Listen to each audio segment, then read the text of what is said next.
Hey guys, welcome back to my channel. Rewind that. It's your girl, Miss K. If this is your first time coming across my channel, welcome. Please be sure to subscribe if you like the vibe and hit that notification bell so you know when I upload more videos like this one. Before we get started, I want to say thank you so much to all my new subscribers. I hope you guys hang around, all right? And also to my OGs, I love you all. All right, guys, let's get into this episode. Today, we're going to be going over the latest episode of Raising Kanan, Season 1, Episode number 10. All right, it's called Paid in Full, guys, and this is the Season 1 finale. So the episode pretty much starts off where we left it, right? And Kanan is still standing over Detective Howard. So before he delivers the headshot, we hear a voice say, "They shooting," and this makes Kanan run off, plus a car alarm goes off, right? So as Kanan is running, he pulls the white girl in a scary movie, right? Where this little ninja done tripped and freaking fell, guys. Okay, so now there's blood from his hand, probably on the ground now. Anyway, so Kanan keeps running until he gets to Baisley Pond and he takes the gun apart and throws it in the pond.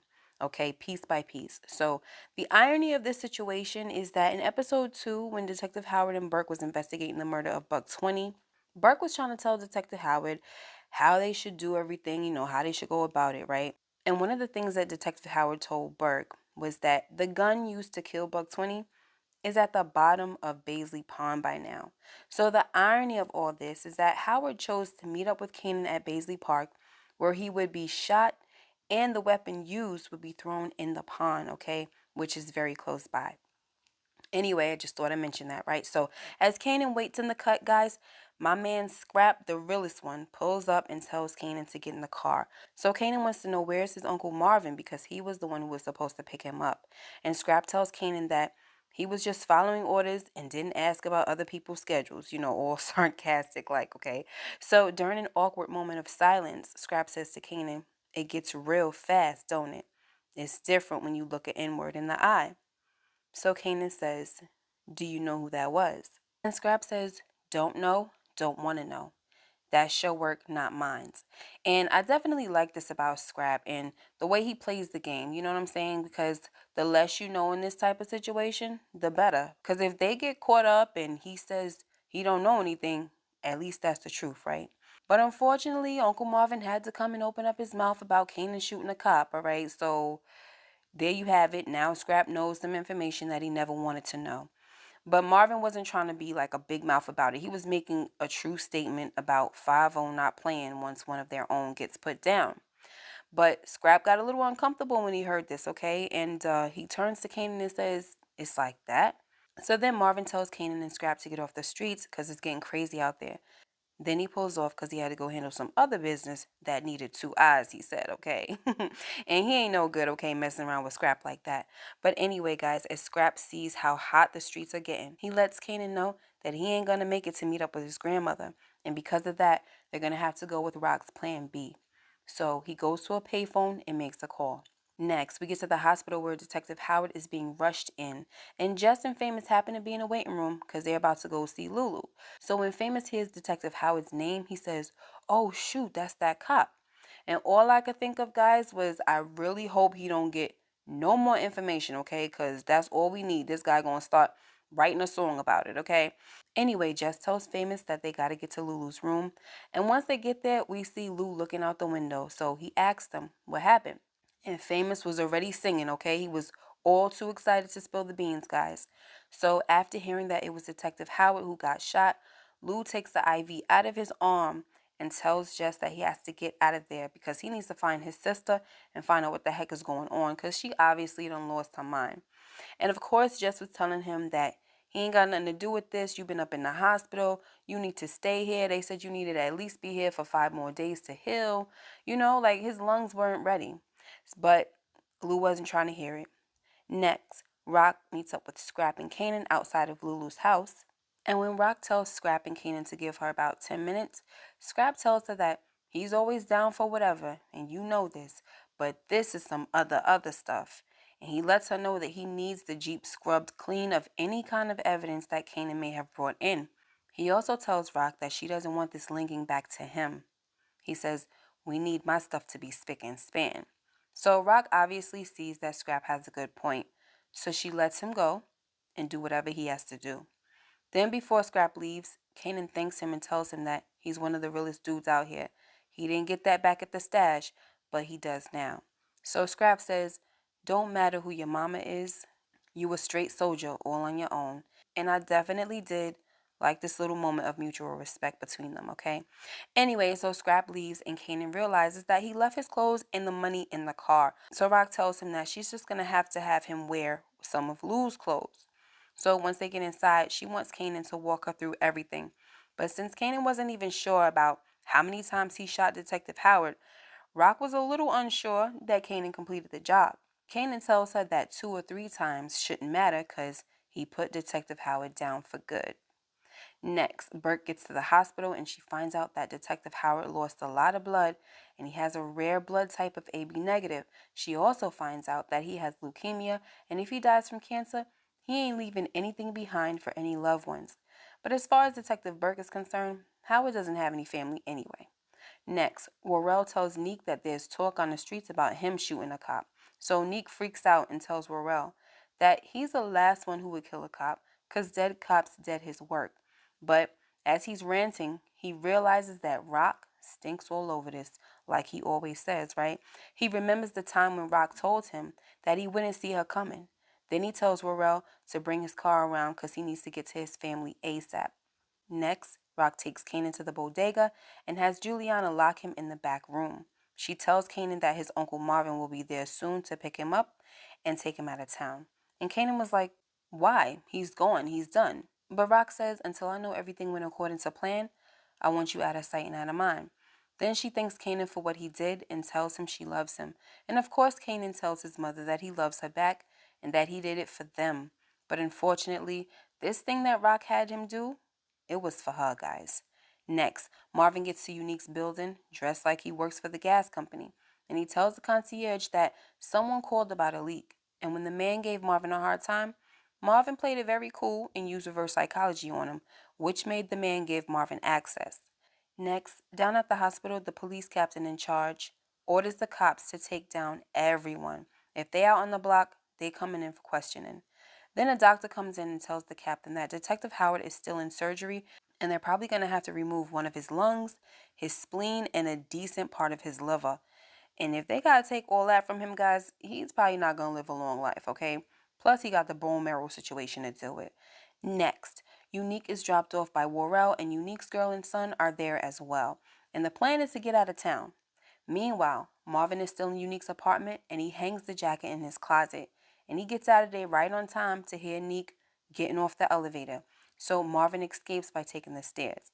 The only thing I was mad about with this scene is that Marvin had no gloves on, guys, okay? And he was, of course, touching everything, touching Neek's jacket, but most importantly, he was touching the doorknob. So I'm not sure if that's going to come back and bite Marvin. You know, it probably is, especially if Neek got a good lawyer or something like that. But other than that, to me, Marvin almost came through perfectly. He just needed to wear gloves. And it's a shame that when he finally does something right according to Rock's plan, he winds up getting pulled over and arrested. Because in Rock's mind, he done screwed up again, you know. But anyway, next, Juke goes to see Kanan and tells him that Rock sent her with cash and clothes for him. So Kanan asks Juke if she knew what he did. And she nods. You know, she obviously knew, right? Because she knows everything. And she asks Kanan, how does he feel? So Kanan says, I had to do it. Dude was coming after me and my family. He had to go. You know how we do.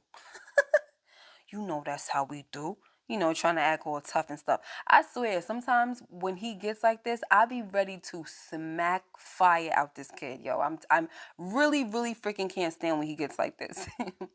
Anyway, so of course, you know, I love this part when Juke was like, shut the heck up with all that tough guy bull crap. You know, she tells him, I know you better than anybody, and you shook right now, all right? As you should be, because you just a dumb boy. You know, everything you touch, you screw up. So Kanan was like, whoa, what? What the heck is this all about? And I really appreciated Juke and her old soul in this moment, you know, because she had to break it down for Kanan that they can't live like regular kids where they can just screw up and dust it off and try again, you know. They're living in a grown folks world where their screw ups are going to stay with them forever. Then she tells Kanan that they're deciding who they're going to be for the rest of their lives without even knowing who the heck they are right now. And she was just dropping straight knowledge, but of course, dumb Kanan wasn't trying to hear it because he says, I know who I am. So Juke had to tell him, no, you don't. You have no idea. But yeah, you think you know, and that's what makes it so scary. And of course, when she said this, guys, I couldn't help but wonder if she was referring to the fact that Detective Howard is Kanan's father. If you saw my theory video on Juke, you know what I'm talking about, guys. Next, as I mentioned before, Marvin gets caught up in a roadblock. And when the cops ran his license, they found out that he had a brand new warrant for felony drug possession with intent to distribute. The same charge those cops at the club was trying to get Tony for. Now, my only thing with this is how they get a warrant for Marvin when they weren't able to get him saying anything on the wire. Anyway, though, the way Marvin was resisting, all I could do was hope he was not going to get shot, okay? Because some cops were ready. Anyway, so we see that Marvin gets arrested, and that's that. Next, Lou gets to Baisley housing, and the first thing he says to Rock is, have you lost your mind? And he could hardly breathe when he was saying this, by the way. Anyway, Lou wants to know if it was Marvin who shot Howard, but at first Rock was like, what does it matter? So Lou says, I think it does matter when the cops round us up and lie to us trying to get us to flip on each other. So she tells him that it was Kanan. And her answer looked like it almost broke Lou's heart, okay? Because he, of all people, knows about this life and, all the killing and the stuff that comes with the territory. But having her son kill a cop is some other stuff, like Scrap said.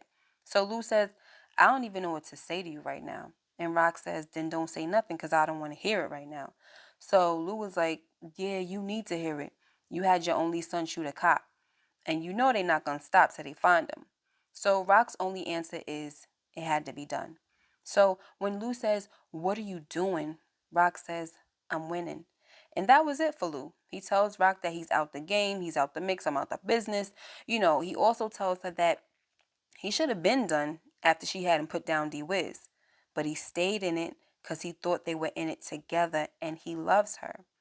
And this is another real moment of truth, guys. Kanan had to hear it from Juke, and now Rock is hearing it from her baby brother. But unfortunately, Rock ain't trying to hear what Lou has to say. She even tells him that she ain't letting him leave the business.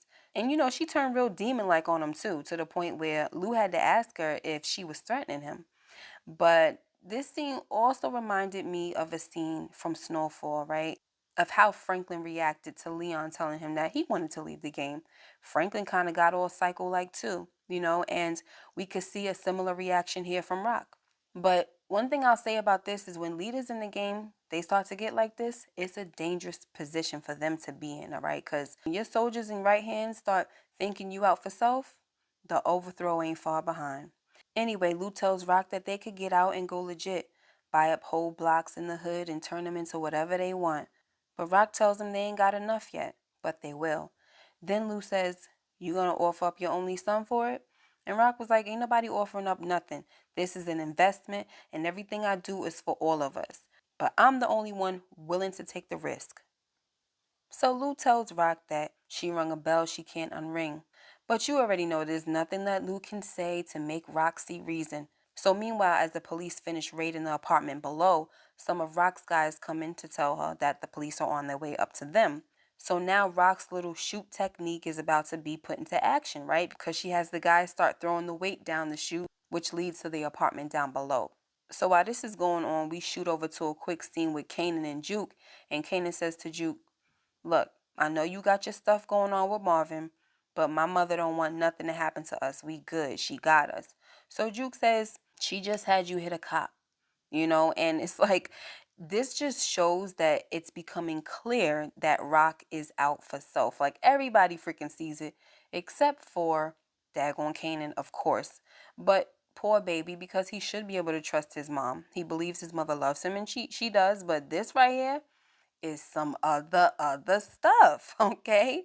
Next, Juliana shows off her acting skills and does exactly what Rock says to do. Rock told her to let the police feel like they're doing their job and make them work for the tape. Don't give it up so easily. So that's what she did. Juliana also gave a description of a man passing by wearing Unique's jacket. But to be honest, guys, I don't really see how that whole passing the bodega to be on the camera thing would have really worked if it wasn't for my favorite TV crackhead. I don't know his name, but if it wasn't for his eyewitness saying that, I saw a man, he was about this high or whatever, and he had a jacket on with the letters and everything. I feel like if it wasn't for that, I don't really think this whole bodega tape situation would really work. I don't see how that could stand up in court because it doesn't seem like the park is right next to the bodega, right? I don't know. I could be wrong, but whatever. Anyway, next, everything checks out at the apartment at Baisley, right? Rock was acting like she was up there cooking and everything, and the cops didn't find anything, so they had no reason not to buy the story. So once the cops leave, Rock gets a call from Juliana that Marvin didn't pick up Kanan yet. So Lou is over there talking about stuff ain't going according to plan, huh? And Rock was like, I got it handled. I just need to get Kanan out of town. Then Lou says, if you got it handled, why Kanan gotta leave town? And Rock just looked at him because, she knew he was right. Anyway, so with Marvin not answering her pages, Rock calls Symphony to help her out. Meanwhile, the cops bust in Neek's apartment and arrest him for shooting Detective Howard. Next, Symphony gets to the bodega to pick up Kanan so he can do what Marvin was supposed to do and take him out of town. And before Kanan leaves, Juke tells him that she loves him and he tells her he loves her back. Next, Marvin is taken down to the precinct and he's told that a confidential informant is the reason he's been arrested. So Marvin sees Tony being let out by an officer and he was like, that's who you got? She'll let you hit it all night for an 8 ball, maybe even less if you a brother, right? So Marvin definitely had jokes and he didn't seem too worried, especially after he saw Tony. Next, Jess tells Lou that he needs to be done with his sister and all that drug stuff because Rock is going to end up dead or in prison and you're going to be right there with her. But even though Lou knew that she was right, he still tells Jess to shut the heck up and drive. Next, we get a bunch of scene sequences where we see Rock standing on a rooftop feeling like she the freaking queen of New York, and Juke finally opens the letter from Nicole and she's reading it and crying and laughing at the same time, and Symphony driving toward Maryland with Kanan. And Detective Howard, he wakes up, guys, and when Burke asks him, who did this to you? He doesn't say anything. Or does he? In the final scene, we get Rock still on the rooftop, right? She's looking like she's victorious. And grown Kanan narrates that the only thing that you can trust is that you can't trust. Nobody, not ever, not even your own mama. And that's how the episode ended, guys. All right. It was a pretty good season finale for me. I feel like I got a lot of questions, guys. And when I have a lot of questions, that means the theories are not far behind. So I feel like I'm going to have a pretty busy week with you guys uploading a few theories. All right. I'm hoping that somebody else doesn't put something out because if I see somebody put out a theory that's close to what I'm going to say, I'm most likely not going to speak on it. All right. But that's the video for today, guys. Let me know what y'all thought about this episode. Before I leave, the funny thing is I didn't talk about how when Juke came in to see Kanan the first time and her face is all jacked up and stuff, I was expecting for him to ask her, what happened to your face? But I guess it was an off-screen conversation, all right? And everybody must know what Marvin did because he ain't look surprised, and that was that. But all right, guys, also Kanan on his way to Maryland. I guess that's going to bring in the other cast members that we were told about for season 2. Where there's going to be somebody, I think, out of DC or something like that in that area. So, hey, it's going down. And I just feel like this season finale is really opening up more stories to come. And I'm excited. All right. Thanks so much, guys, for tuning in. Make sure you like, comment, subscribe if you haven't already, and hit that notification bell so you know when I upload more videos like this one. I'll see you in the next video. Until next time, you take care and be blessed. Bye-bye.